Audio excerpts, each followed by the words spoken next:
Ayan, so samahan niyo po si nanay ulit sa aking pagluluto ngayong tanghali. So, let's start na po.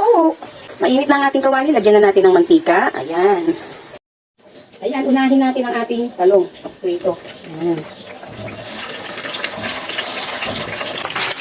Ayan, malapit na itong maluto ang ating mga talong. Sinama ko na yung isang manok doon.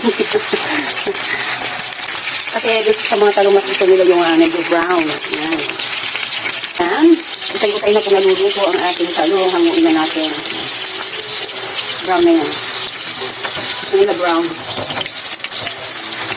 Luto na ang ating talong. At mamaya po ay magpipritan tayo ng tinapa.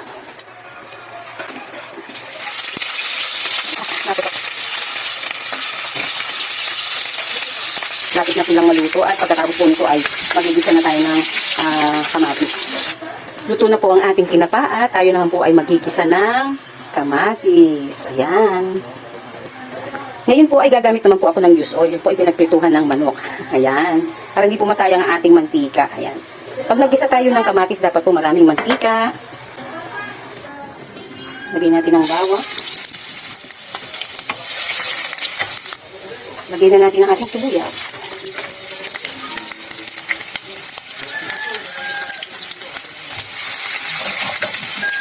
Lagyan na po natin ang ating kamatis. Ayan.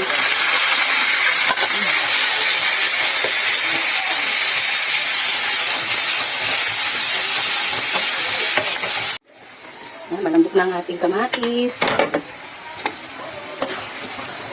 Durug-durugin lang natin.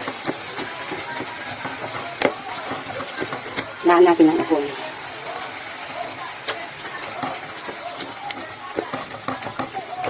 Durugin po natin, ayan, para siyang maging saucy ba. Lagyan na po natin ng seasoning. Huwag natin lahat eh. Pero depende po rin yan sa inyo kung gusto nyo lahat. Sa akin kasi half lang po ng sashimi. Depende po sa ating niluluto. Kung madami po, pwede pong isang buo. At siyempre po, lagyan natin ng konting sugar para mawala po yung sobrang asim. Depende rin po yan sa inyo kung gusto nyo lagyan o gusto nyo dagdagan. Siyempre, titikman nyo po yan kung ano po ang lasa. Ano po?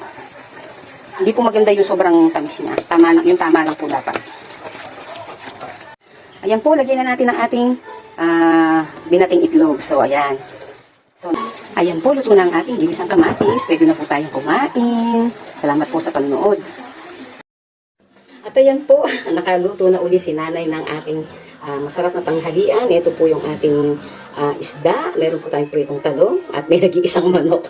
At yung pong ating ginisang kamatis. So, ayan po ang ating masarap na tanghalian. Ito po madami na to sa amin. Hanggang hapunan na po namin to o baka hanggang bukas pa. So, ayan po.